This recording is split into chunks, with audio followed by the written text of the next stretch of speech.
రాహుల్ గాంధీ తెలంగాణ పర్యటనపై కేంద్ర మంత్రి బండి సంజయ్ ఆరోపణలు గుప్పించారు. కామారెడ్డి జిల్లా బాన్స్వాడలో పర్యటించిన ఆయన రాహుల్ గాంధీపై ఫైర్ అయ్యారు. రాహుల్ గాంధీ శిక్షణ తరగతుల కోసం వచ్చారా లేక ఢిల్లీకి డబ్బు సంచులు మోసుకెళ్లడానికి వచ్చారంటూ విమర్శలు చేశారు. ఖమ్మం భూదాన్ ప్రాంతంలో రాహుల్ పర్యటించాలని డిమాండ్ చేశారు. ఖమ్మంలో పర్యటిస్తేనే తెలంగాణలో కాంగ్రెస్ పాలన ఎలా ఉందో రాహుల్ గాంధీకి అర్థమవుతుందన్నారు.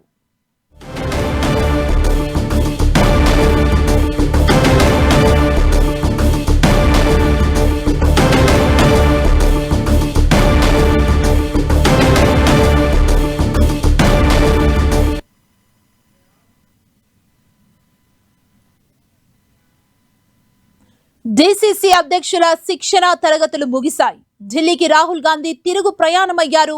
మార్షల్ ఆర్ట్స్ చేస్తూ డీసీసీ అధ్యక్షులకు క్లాస్ చెప్పారు. రాహుల్ గాంధీ మార్షల్ ఆర్ట్స్ వ్యక్తిగత జీవితంలోకి అన్వయించుకోవాలని రాహుల్ సూచించారు. కాంగ్రెస్ ఐడియాలజీని డీసీసీలకు రాహుల్ వివరించారు. ఎదుర్కొంటున్న సమస్యలపై రాహుల్ గాంధీ డీసీసీలకు చెప్పారు.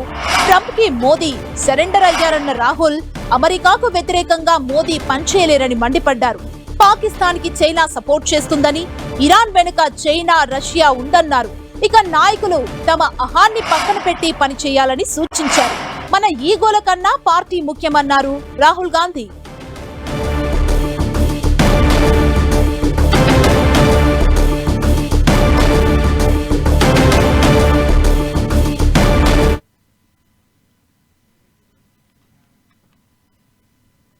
రాహుల్ గాంధీ టూర్ కి సంబంధించి మరిన్ని అప్డేట్స్ మా ప్రతినిధి ప్రతాప్ మనకు అందిస్తారు. ప్రతాప్. ఎస్, ఈరోజు రాహుల్ గాంధీ బిజీ షెడ్యూల్ బూస్తుందని చెప్పుకోవచ్చు. ఉదయం 9:30 గంటలకు హైదరాబాద్ చేరుకున్న రాహుల్ గాంధీ కాసేపటి క్రితమే Anantha Padmanabha college, arts and science college ఆవరణలోని ప్రత్యేక హెలికాప్టర్ ద్వారా శంషాబాద్ చేరుకోవడం జరిగింది. సో మొత్తం మీద ఉదయం 9:30 నుంచి 4:30 గంటల వరకు కూడా పూర్తిగా పార్టీ నేతలతోటి కూడా స్పెండ్ చేయడం జరిగింది. ముఖ్యంగా డీసీసీ అధ్యక్షులకు దాదాపు 10 రోజుల పాటు జరుగుతున్న ఈ శిక్షణ తరగతులు ఏవైతే ఉన్నాయో, ఏపీ తెలంగాణ డీసీసీ అధ్యక్షులకు ఆ శిక్షణ తరగతుల ముగింపు కార్యక్రమంలో భాగంగా ఈరోజు రాహుల్ గాంధీ వారితో గడపడం జరిగింది. ఆ డీసీసీ అధ్యక్షులకు సంబంధించిన ఫ్యామిలీ మెంబర్స్ తోటి అందరితోటి కూడా ఫోటో సెషన్స్ కానీ వారితో లంచ్ కూడా చేయడం జరిగింది. ఆ తర్వాత ప్రత్యేకంగా నిర్వహించిన క్లాస్లో కొన్ని అంశాలకు సంబంధించి చాలా కీలకమైన అంశాలను ప్రస్తావించినట్టుగా కూడా పార్టీ నేతల ద్వారా తెలుస్తుంది. ముఖ్యంగా డీసీసీ అధ్యక్షులకు అందరికీ కూడా మార్షల్ ఆర్ట్స్ చెప్తూ కూడా మార్షల్ ఆర్ట్స్లో బాగా చేస్తూ కూడా వారితో దీనికి సంబంధించి ఏవైతే మెలకువలు ఉంటాయో వాటిని చెప్తూనే ఈ అంశాలకు సంబంధించి కూడా చెప్పడం జరిగింది. డీసీసీ అధ్యక్షులకు శిక్షణ తరగతుల్లో భాగంగా కూడా అనేక అంశాలను కూడా చెప్పడం జరిగింది. డీసీసీ అధ్యక్షుల్లో భాగంగా బీర్లా అయ్యలయ్య ఉన్నారు. అయ్యలయ్య గారు చెప్పండి, రాహుల్ గాంధీ మీకు ఎలాంటి అంశాలు చెప్పారు, మీరు ఏ చెప్పారు? కాంగ్రెస్ పార్టీ ఐడియాలజీ పేదల కోసం ఏ రకంగా భారతదేశ స్వతంత్రంతో పాటు ఎన్నో సంస్కరణలు తెచ్చి పేదోడికి పట్టెడు అన్నం పెట్టే ఎంజీఎన్ఆర్ఎస్ కాన్సెల్లా ఇలా ముస్లిమ్స్ కానీ, మైనార్టీ కానీ, దళితులు కానీ అంటరం ఉండొద్దు అని ఆ రోజు కాంగ్రెస్ పార్టీ ఇందిరాగాంధీ గారి బ్యాంకులను జాతీయం చేసడం, పేదోడికి భూ పంపిణీ చేసి ఎన్నో సంస్కరణలు తెచ్చి ఇలా పేదోళ్ళ పార్టీగా, పేదోళ్ళకు ఒక అండగా ఉన్నటువంటి కాంగ్రెస్ పార్టీ 10 రోజులు ఒక శిక్షణ కార్యక్రమం జిల్లా అధ్యక్షులందరూ కూడా శిక్షణ ఇచ్చి కాంగ్రెస్ పార్టీ ఐడియాలజీని గ్రామంలో తీసుకెళ్లాలి. ఈ కార్పొరేట్ సంస్థల ద్వారా ధనికులను ఇంకా ధనికులు చేసి ఉన్నత వర్గాల కొమ్ముగాస్తున్నటువంటి మోడీ ప్రభుత్వాన్ని గద్దె దించాలి. ఏదైతే కాంగ్రెస్ పార్టీ తెచ్చినటువంటి సంస్కరణలు భారతదేశంలో ఇవాళ పేద ప్రజలకు అన్ని విధాల హక్కులు కల్పించినటువంటి చట్టాలు తెచ్చినటువంటి కాంగ్రెస్ పార్టీ. కాబట్టి కాంగ్రెస్ పార్టీ చరిత్ర స్వతంత్రం పూర్వం 1888లో కాంగ్రెస్ పార్టీ పుట్టిన తర్వాత ఏ రకంగా భారతదేశానికి సేవలు అందించింది, ఏ రకంగా చట్టాలు తెచ్చింది. ప్రజెంట్ ఉన్న సిచ్యువేషన్, పొలిటికల్ అంశాలు కూడా ఏమైనా వచ్చాయా, ప్రస్తావనకు వచ్చాయా? ముఖ్యంగా ఇప్పుడు జరుగుతున్న వార్ ఏదైతే ఉందో ఆ వార్ అంశానికి సంబంధించి కూడా ఏమైనా డిస్కషన్కి వచ్చింది? వారికి సంబంధించి కాదు, కానీ కాంగ్రెస్ పార్టీ కార్యకర్తగా ప్రతి గ్రామంలో అన్ని విధాల ప్రజలకు హక్కులు కలగాలి.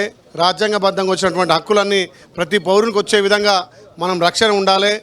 రాహుల్ గాంధీ గారు ఏదైతే భారత్ జోడో ద్వారా చేసినటువంటి ప్రతి పరిసర ప్రాంతాలను తెలుసుకొని ప్రతి కులమతాలకు అతీతంగా భారతదేశంలో స్వతంత్రం వచ్చింది కాబట్టి అన్ని వర్గాలకు అన్నీ కూడా అందాలనే లక్ష్యంతో ఈ రాజ్యాంగం హక్కులను ప్రజలకు కల్పించాలి. ముఖ్యంగా మాకు ఈ 10 రోజులు ఒక శిక్షణ తరగతి అంటే ఏ రకంగా కాంగ్రెస్ ఐడియాలజీని గ్రామ స్థాయిలో తీసుకెళ్లాలి, కాంగ్రెస్ పార్టీ భారతదేశానికి ఏం చేసింది, పేద ప్రజలకు ఏం చేసింది, దళితులకు ఏం చేసింది, ముస్లిం మైనార్టీలకు ఏం చేసింది, ఏ రకంగా రాజ్యాంగం హక్కులు కల్పించిందో వాటి మీద చెప్పారు. కాబట్టి ఇప్పుడు ఉన్నటువంటి దేశ రాజకీయాల్లో మోడీ గారు ఒక నియంతృత్వంగా ఒక ధనికులకే కొమ్ము కాసే విధంగా ఏదైతే పేదోడి పట్టిన కడుపు నింపే ఎన్ఆర్జీఎస్ కూడా పథకం పేరు మార్చడమే కాదు, పథకం ఉన్నటువంటి పేదోళ్ళకి అక్కడ వచ్చేటువంటి మార్చింది. కాబట్టి వాటన్నిటిని కూడా ఒక అవగాహనగా ఈ 10 రోజుల శిక్షణ ఉంది.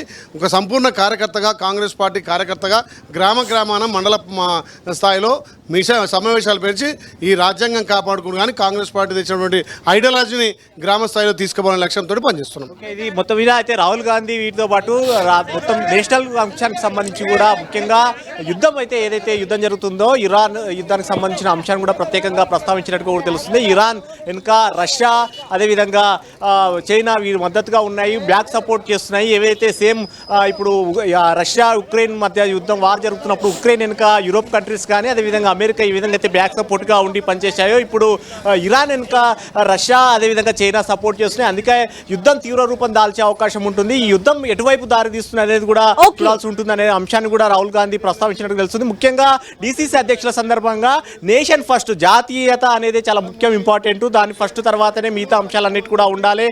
నేతలంతా కూడా ఈ అంశాన్ని జాగ్రత్తగా తీసుకోవాలని చెప్పేసి కూడా చెప్పడం జరిగింది. Thank you Pratap.